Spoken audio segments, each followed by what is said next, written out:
ഓം ശാന്തി. ഒരു മനുഷ്യനെ സമ്പന്നനാക്കുന്നതും ദരിദ്രനാക്കുന്നതും അവൻ്റെ തന്നെ സ്വഭാവങ്ങളും കാഴ്ചപ്പാടുകളുമാണ്. ഒരു മനുഷ്യൻ ജനിക്കുന്നത് ദരിദ്രനായിട്ടാണ് എന്നത് ആരുടെയും കുറ്റമല്ല. അതേസമയം മരിക്കുന്നത് ദരിദ്രനായിട്ടാണ് എങ്കിൽ തീർച്ചയായിട്ടും അത് അവരുടെ കുറ്റം കൊണ്ട് തന്നെയാണ്. സ്വന്തം അധ്വാനം കൊണ്ടും സ്വന്തം പരിശ്രമം കൊണ്ടും നിരന്തരമായിരിക്കുന്ന പോസിറ്റീവായിട്ടുള്ള ആറ്റിറ്റ്യൂഡ് കൊണ്ടും കാഴ്ചപ്പാട് കൊണ്ടും നമുക്ക് ജീവിതത്തെ മാറ്റിമറിക്കാൻ പറ്റുന്നതേ ഉള്ളൂ. ആ രീതിയിൽ എന്നും നമ്മുടെ ചിന്തകളെയും നമ്മുടെ സംസ്കാരത്തിനെയും നമ്മുടെ സ്വഭാവത്തിനെയും നമ്മൾ ശ്രദ്ധിക്കുകയും അതിന് വേണ്ടതായിരിക്കുന്ന ഊർജം കൊടുത്ത് ഉന്മേഷവും ഉത്സാഹവുമാകുന്ന 2 ചിറകുകളുണ്ടെങ്കിൽ നമുക്ക് എവിടെ എത്താൻ സാധിക്കും, അതിൽ യാതൊരു സംശയവുമില്ല. ഞാൻ ഒരിടത്ത് വായിച്ച് കേട്ടിട്ടുണ്ട്, വലിയ വലിയ സമ്പന്നന്മാരാകുന്ന വലിയ വലിയ സംരംഭകരായിരിക്കുന്ന ആളുകൾ പലപ്പോഴും ഉയരത്തിൽ നിന്ന് ചാടുകയും വഴിയിൽ വെച്ച് ചിറക് സെറ്റ് ചെയ്യുകയും ചെയ്യാന്നൊക്കെ കേട്ടിട്ടുണ്ട്. എന്ന് ചിലർത്ഥം ആരും മുകളിൽ നിന്ന് ചാടി വലിയ റിസ്ക് എടുത്ത് താഴെ വീഴുമ്പോഴത്തേക്കും അവർക്ക് മാജിക് സംഭവിക്കുമെന്നല്ല. ജീവിതത്തിൽ റിസ്കുകളിലൂടെ തൻ്റെ കർമ്മങ്ങളിൽ ആ അധ്വാനവും ആ ഒരു പരിശ്രമവും ആ സാഹസവും കൊണ്ട് മുന്നോട്ട് പോകുമ്പോൾ സ്വാഭാവികമായിട്ടും അനുഭവങ്ങളാകുന്ന ചിറകുകൾ അവരുടെ ജീവിതത്തിലെ ഏറ്റവും വലിയ ശക്തിയായിട്ട് മാറാറുണ്ട്. പലപ്പോഴും നമ്മൾ പഠിക്കുന്നതായിരിക്കുന്ന തിയറികൾ ബുക്സിൽ പറഞ്ഞതോ മറ്റാരുടെയെങ്കിലും അനുഭവങ്ങളോ ആയിരിക്കും. അതേസമയം സ്വന്തം ജീവിതത്തിൽ നേടിയെടുക്കുന്നതായിരിക്കുന്ന അനുഭവങ്ങൾ അതിനേക്കാൾ വലുതായിട്ടൊരു ഗുരുവില്ല. അതുകൊണ്ട് ഞാൻ ഇനി നിങ്ങൾക്ക് പറഞ്ഞു തരാൻ പോകുന്ന 4 കാര്യങ്ങൾ ഇഥവാ നിങ്ങളുടെ ജീവിതത്തിൽ ഉണ്ടെങ്കിൽ ഈ 4 കാര്യങ്ങൾ തീർച്ചയായിട്ടും മാറ്റിയിരിക്കണം. എങ്കിലേ സമ്പന്നന്മാരുടെ സ്ഥിതിയിലേക്ക്, ഇനി ലോകത്തെ ഏറ്റവും വലിയ സമ്പന്നന്മാരുടെ ഐക്കണിലേക്കൊന്നും നമുക്ക് എത്താൻ പറ്റിയില്ലെങ്കിലും നമ്മുടെ ജീവിതം സാമ്പത്തികമായി യാതൊരു പ്രതിസന്ധിയും കൂടാതെ സ്വസ്ഥമായിട്ട് ആവശ്യത്തിനുള്ളതായിട്ടുള്ള ധനം സംഭരിച്ചുകൊണ്ട് മുന്നോട്ട് പോകാൻ നമുക്ക് തീർച്ചയായിട്ടും സാധിക്കും. ഏറ്റവും മുകളിലെത്താൻ എല്ലാവർക്കും പറ്റൊന്നുമില്ല. ഏറ്റവും മുകളിൽ 1-2 പേരല്ലേ ഉണ്ടാവുള്ളൂ. എന്നാലും നമുക്ക് അങ്ങനെ ഒരു ദാരിദ്ര്യം അല്ലെങ്കിൽ ഒരു പ്രയാസം അനുഭവപ്പെടാതെ നമ്മുടെ ആവശ്യങ്ങളെല്ലാം നിറവേറ്റിക്കൊണ്ട് സന്തോഷത്തോടെ സമൃദ്ധമായി ജീവിക്കാനുള്ളതായിരിക്കുന്ന ഒരു ശക്തി നമ്മുടെ ഉള്ളിൽ നമുക്ക് കൊണ്ടുവരാൻ പറ്റുന്നതേ ഉള്ളൂ. ഈ 4 കാര്യങ്ങൾ പലപ്പോഴും നമുക്ക് തടസ്സമാവാറുണ്ട്.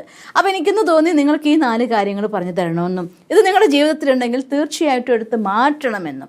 അതിൽ ഒന്നാമത്തെ കാര്യം ഓവർ തിങ്കിങ് തന്നെയാണ്. അതായത് ഒരു കാര്യം ചെയ്യാൻ പോണേക്കാൾ മുന്നേ ചിന്തിച്ച് നമ്മുടെ മനസ്സിൻ്റെ സ്വഭാവം അനുസരിച്ച് സംഭവിക്കാൻ പോകുന്ന ഏറ്റവും മോശമായ കാര്യങ്ങൾ മുഴുവൻ നമ്മുടെ മനസ്സ് ചിത്രം കാണിച്ചുകൊണ്ടിരിക്കും. അത് കണ്ട് പേടിച്ച് അവസാനം അങ്ങനെ ചെയ്താൽ ഇത് ഇങ്ങനെയാവും, ഇങ്ങനെ ചെയ്താൽ അത് അങ്ങനെയാവും, അങ്ങനെ ആലോചിച്ച് ചിന്തകൾ തന്നെ നമ്മൾ പാരലൈസ് ചെയ്ത് കളയും. എന്നാൽ ചിലർക്ക് എനിക്കൊന്നും ചെയ്യാൻ പറ്റാത്തൊരവസ്ഥ, ഭയം നമ്മളോടൊന്ന് ജനിക്കാൻ തുടങ്ങും. അതുകൊണ്ട് ഒരു കാര്യത്തെക്കുറിച്ച് നമ്മൾ പഠിക്കണം. അതിൽ മുന്നോട്ട് പോകുന്നവരുടെ എക്സ്പീരിയൻസ് നമുക്ക് എടുക്കാം, അവരുമായിട്ട് ഷെയർ ചെയ്യാൻ പറ്റിയെങ്കിൽ ഷെയർ ചെയ്യാം, ആ ഫീൽഡിലുള്ളതായിട്ടുള്ള എക്സ്പേർട്സിൻ്റെ അഡ്വൈസ് എടുക്കാം. അതേസമയം അതിൻ്റെ നെഗറ്റീവായിട്ടുള്ള കാര്യങ്ങൾ അറിയണം നമുക്ക് എന്ന് കരുതി ചിന്തിച്ചിരുന്നാൽ അവസാനം ഒന്നും ചെയ്യാൻ പറ്റാത്ത അവസ്ഥ വരും. അതുകൊണ്ട് ആ ഓവർ തിങ്കിങ് എന്നതായിട്ടൊരു കാര്യത്തെ നിങ്ങൾ മാറ്റി വെച്ചിരിക്കണം. ആവശ്യത്തിന് ചിന്തിക്കണം, ആവശ്യത്തിന് മനസ്സിലാക്കണം, പഠിക്കണം, അറിയണം. എന്നിട്ട് ഞാൻ ചെയ്യുമ്പോൾ മറ്റൊരാൾ ചെയ്തപ്പോൾ അവർക്ക് ഇങ്ങനെയൊക്കെ സംഭവിച്ചിട്ട് ഇനി എന്താകുമെന്ന് ചിന്തിക്കാതെ ഞാൻ ചെയ്യുമ്പോൾ എൻ്റെ സങ്കല്പം, എൻ്റെ ഊർജം, എൻ്റെ മനോഭാവം അതിൻ്റെയൊക്കെ ആധാരത്തിലാണ് എനിക്കൊരു റിസൾട്ട് കിട്ടാൻ പോകുന്നത്. എൻ്റെ കർമ്മത്തിൻ്റെ അക്കൗണ്ടിൻ്റെ ആധാരത്തിൽ അതിന് സപ്പോർട്ടോ അല്ലെങ്കിൽ ഓപ്പോസിറ്റോ ഉണ്ടാവാം.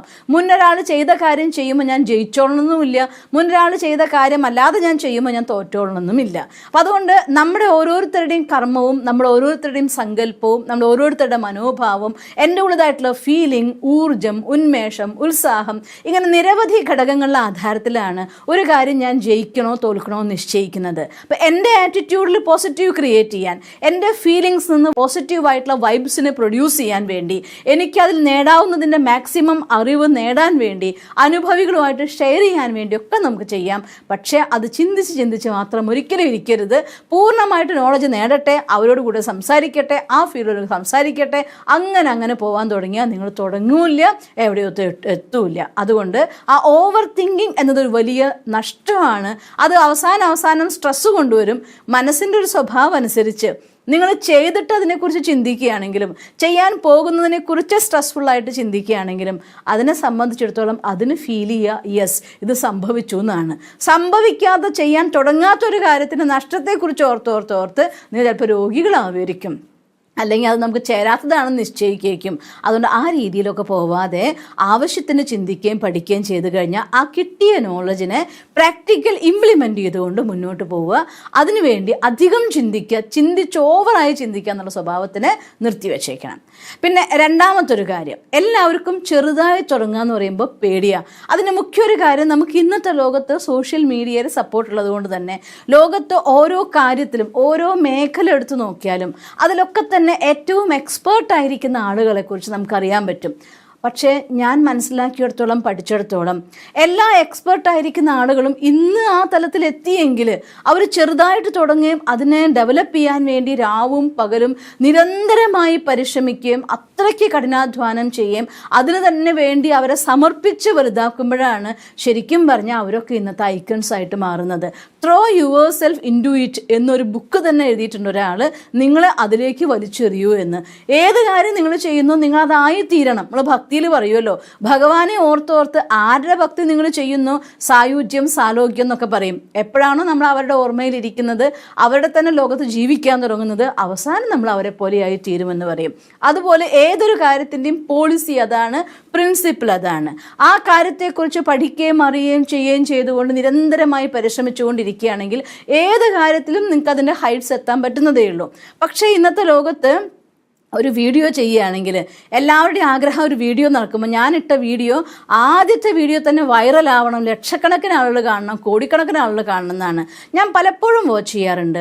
ഒരു പക്ഷേ 3M 4M ഒക്കെ സബ്സ്ക്രൈബേഴ്സ് ഉള്ള ആളുകൾ അവരുടെയും വീഡിയോ വരുന്ന സമയത്ത് ചിലപ്പോൾ 3K 4K അല്ലെങ്കിൽ 5K അല്ലെങ്കിൽ 26K ഒക്കെ ഞാൻ കാണാറുണ്ട്. അപ്പം നമ്മൾ എപ്പോഴും ഒരു കാര്യം മനസ്സിലാക്കേണ്ടത്, എല്ലാ വീഡിയോയും ഒരുപോലെ വൈറലാവില്ല.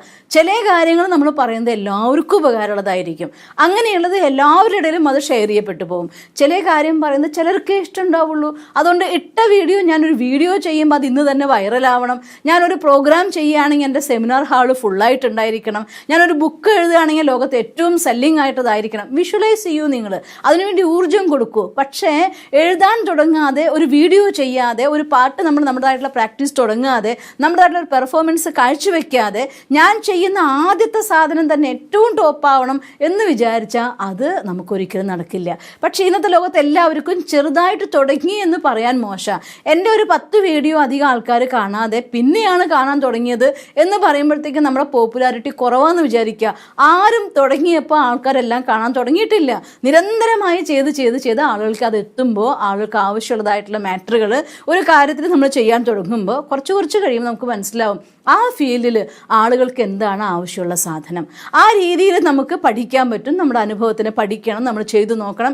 വീഡിയോ ചെയ്യുക അല്ലെങ്കിൽ അനുഭവം ആളുകൾക്ക് ആവശ്യമുള്ളത് നോക്കുക എന്ന് പറയുമ്പോൾ എന്തോ എടുത്ത് കൊടുക്കുക എന്നല്ല.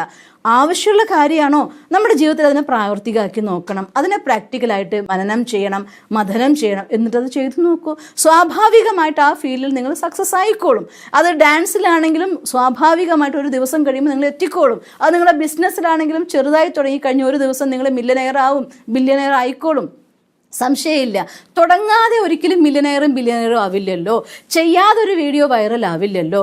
പാടാതെ ഒരു പാട്ട് ഒരിക്കലും വൈറലാവുന്നില്ലല്ലോ. അപ്പം അതുകൊണ്ട് എന്തൊരു കാര്യവും ആദ്യം നമ്മൾ ചെറുതായി തുടങ്ങണം. ആ ചെറുതായി ഞാൻ തുടങ്ങി എന്നുള്ളത് മറ്റുള്ളവർ അറിയുമ്പോൾ എനിക്ക് മോശമാവോ, ഞാൻ ചെറുതായി തുടങ്ങില്ല, ഞാൻ വലുതായിട്ടേ തുടങ്ങുള്ളൂ, ഇതെല്ലാം നമ്മുടെ മണ്ടൻ വിചാരധാരയാണ്. അതുകൊണ്ട് അതിനെയൊക്കെ മാറ്റി വെച്ചുകൊണ്ട് എന്ത് നമ്മൾ അറിഞ്ഞോ, എന്ത് പഠിച്ചോ അതിനെ പ്രാക്ടിക്കലാക്കൂ. ആ പ്രാക്ടിക്കലാക്കുന്ന കാര്യത്തിന് നമുക്ക് ഏത് രീതിയിലാണോ മറ്റുള്ളവർക്ക് കൊടുക്കാൻ പറ്റുന്നത്, ദാനം നമ്മുടെ അറിവിനെ മറ്റുള്ളവർക്ക് പകർന്നു കൊടുത്തോളൂ. എങ്കിൽ തീർച്ചയായിട്ടും അത് ബിസിനസ് ആണെങ്കിലും അതല്ല മറ്റേത് ഫീൽഡ് നിങ്ങളാണെങ്കിലും അതിലൊക്കെ നിങ്ങൾ ഒരു ദിവസം അതിൽ സൂപ്പർ സ്റ്റാർ ആവും. പക്ഷേ തുടങ്ങുന്നത് ചെറുതായി തുടങ്ങാനുള്ള ഭയം കൊണ്ട്, മറ്റുള്ളവർ അറിയോ എന്നുള്ള വിചാരം കൊണ്ട്, ഞാൻ അന്ന് മോശക്കാരിയായിരുന്നു ഇന്നേ നല്ലതായിട്ടുള്ളൂ എന്ന് മറ്റുള്ളവരോട് പറയാനുള്ള മടി കൊണ്ട് ഒക്കെ ഒരിക്കലും നിൽക്കരുത്. തുടരോ നിങ്ങൾ ചെയ്തുകൊണ്ടിരിക്കൂ. എങ്കിലൊരു ദിവസം നമ്മൾ അതിലത്തെ സ്റ്റാർ ആവുക തന്നെ ചെയ്യും. അതുകൊണ്ട് ചെറുതായി തുടങ്ങാനുള്ളതായിട്ടുള്ള മടി അഥവാ ചെറുതായി തുടങ്ങാനുള്ളതായിട്ടുള്ള ഭയം അതിനെ നമ്മൾ ഇല്ലാതാക്കുക തന്നെ വേണം. പിന്നെ മൂന്നാമത്തെ കാര്യം പറയുന്നത് I am not ready yet syndrome ആണ്. എന്തൊരു കാര്യം തുടങ്ങാൻ പറയുമ്പോഴും അയ്യോ ഞാൻ ഇപ്പോൾ ശരിയായിട്ടില്ല, ഇനി കുറച്ച് കഴിഞ്ഞിട്ട് പറയാം. ഇപ്പോൾ ഒരാളെടുത്ത് ഒരു കൂട്ടത്തിൽ നിങ്ങളൊരു കാര്യം ചെയ്യുമെന്നൊരു വെൽക്കം ചെയ്തൊരു പ്രോഗ്രാം എന്ന് പറയുമ്പോൾ അയ്യോ ഞാൻ അങ്ങനെ സംസാരിക്കാൻ റെഡി ആയിട്ടില്ല, റെഡി ആവട്ടെ എന്നിട്ട് ഞാൻ പറഞ്ഞോളാം. അതല്ലെങ്കിൽ നിങ്ങളൊരു കാര്യം ഇന്നൊരു കാര്യം നിങ്ങളെല്ലാവരും മുന്നിൽ ചെയ്യുമെന്ന് പറഞ്ഞാൽ അയ്യോ ഞാൻ റെഡി ആയിട്ടില്ല പിന്നെ ആവാം.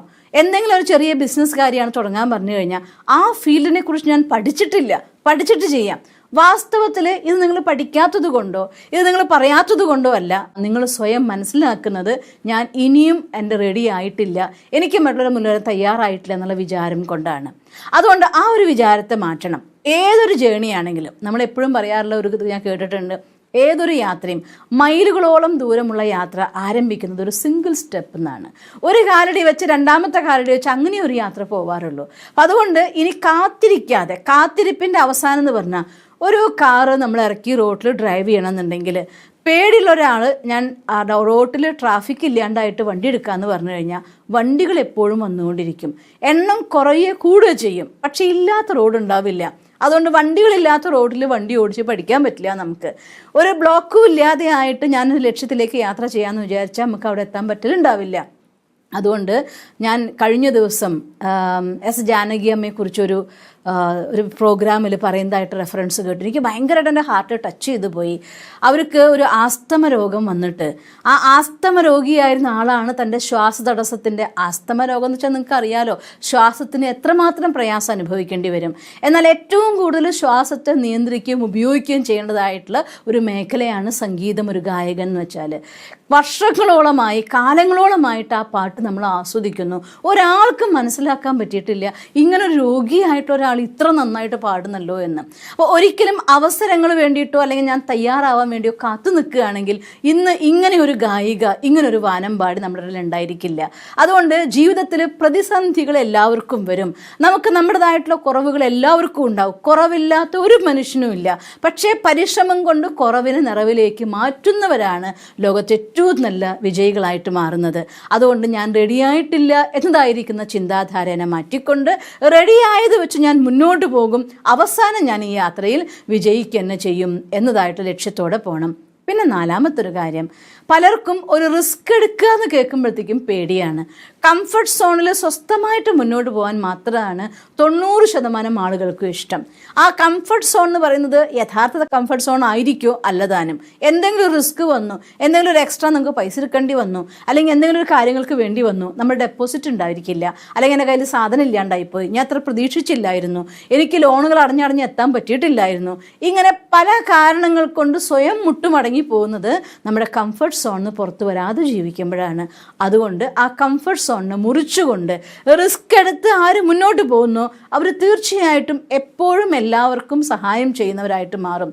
റിസ്ക് നിങ്ങളുടെ ക്രിയേറ്റിവിറ്റീനെ ഡെവലപ്പ് ചെയ്യാനുള്ള, ക്രിയാത്മകതയെ ഡെവലപ്പ് ചെയ്യാനുള്ളതായിട്ടുള്ള ഒറ്റ കാര്യം റിസ്ക് എടുക്കുക എന്നുള്ളത് മാത്രമേ ഉള്ളൂ. ഒരു കുട്ടി നടക്കുന്ന സമയത്ത് വീഴുക എന്നുള്ളതായിട്ട് റിസ്ക് എടുക്കുന്നത് കൊണ്ടാണ് അവൻ നടക്കാൻ പഠിക്കുന്നത്. ഓടുന്ന സമയത്ത് കിതയ്ക്കുന്ന, തളരുന്ന റിസ്ക് എടുക്കുന്നവരാണ് ഓടി ഓടി അവരുടെ ശരീരത്തിൻ്റെ സ്റ്റാമിനയെ ഡെവലപ്പ് ചെയ്തുകൊണ്ട് ടോപ്പായിട്ടുള്ള റണ്ണേഴ്സായിട്ട് മാറുന്നത്. പൈസ ഇറക്കി ബിസിനസ് ചെയ്യുമ്പോൾ ആ റിസ്ക് എടുക്കാൻ തയ്യാറായിട്ടുള്ളവരാണ് കോടികളും കോടാനുകോടികളും സമ്പാദിക്കുന്നവരായിട്ട് മാറുന്നത്. ഏത് ഫീൽഡിലും റിസ്ക് എടുക്കുന്ന ആളുകൾ ആ ഫീൽഡിൽ ഏറ്റവും ഉയർന്ന സ്ഥാനത്തെത്തും.